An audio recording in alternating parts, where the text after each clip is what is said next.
और अब बात करेंगे रीवा से खबर की, जहां जमीन के लिए मामा की तेरहवीं कर दी, जिंदा मामा की तेरहवीं कर दी। अभी तक आपने कंस मामा की कहानी ही सुनी होगी, लेकिन रीवा में एक भांजा भी कंस की राह पर चल पड़ा।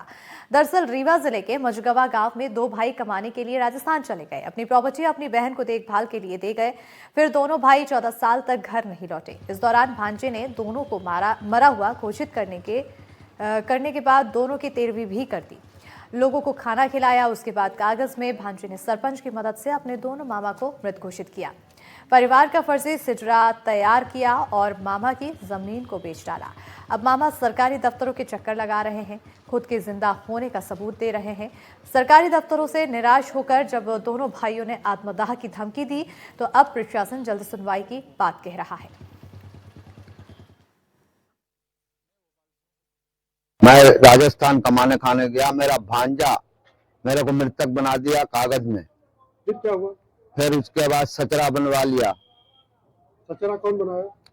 कलावती सरपंच। फिर क्या हुआ?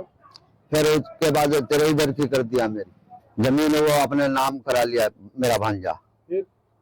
फिर बेच दिया। अब मैं थाने में भटक रहा हूँ, तहसील में भटक रहा हूँ, एसडीओ साहब के भटक रहा हूँ। मैं जीवित हूँ। अधिकारियों से ये शासन मिलता है कि हो जाएगा काम, हो जाएगा, भगा देते हैं। कोई काम नहीं होता, कोई सुनवाई नहीं हो रही है। उस पर हमने अभी स्थगन दिया है और मौके पर काम रोकने का आदेश दिया है और उसको जल्दी ही जो है उसको दुरुस्त करने की कार्रवाई की जाएगी। और जो व्यक्ति भी इसमें इन्वॉल्व है कराने में, इनका जो भांजा है और सरपंच वगैरह जो गलत सजरा दिए हैं, उनके खिलाफ भी इसमें कार्रवाई की जाएगी। और इसी पर ज्यादा जानकारी के साथ सहयोगी जावेद अंसारी जुड़ चुके हैं। सीधा रुख करेंगे हमारे सहयोगी की और। जावेद, जिस तरह से ये मामला सामने आया है, सीधा साधा उदाहरण है लालच को लेकर, और एक लालच के लिए अपने मामा को जिंदा होते हुए भी मृत घोषित किया गया। बिल्कुल लालच का ही मामला है। लगभग 2016 में एक परिवार में पिता की मौत होती है।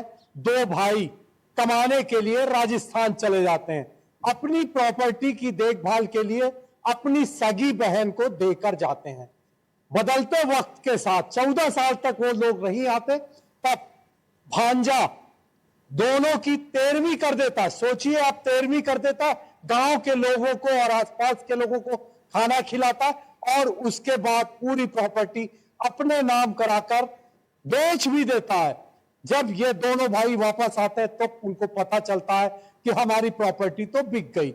उसके बाद प्रशासन के दरवाजे पुलिस के पास, राजस्व अमले के पास, लेकिन कहीं कोई सुनवाई नहीं होती।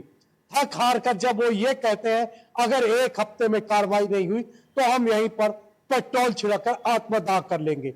उसके बाद एसडीएम उस जमीन में जिसमें निर्माण हो रहा था स्टे देते हैं और जांच की बात करते हैं। सीधा सा मामला है, पक्षकार दोनों लोग वहां पर मौजूद हैं, आसानी से मामले का निपटारा हो सकता था, लेकिन कागज में वही हम निकट भविष्य में इसकी देखभाल करेंगे, जांच करेंगे, जांच के बाद कार्रवाई करेंगे।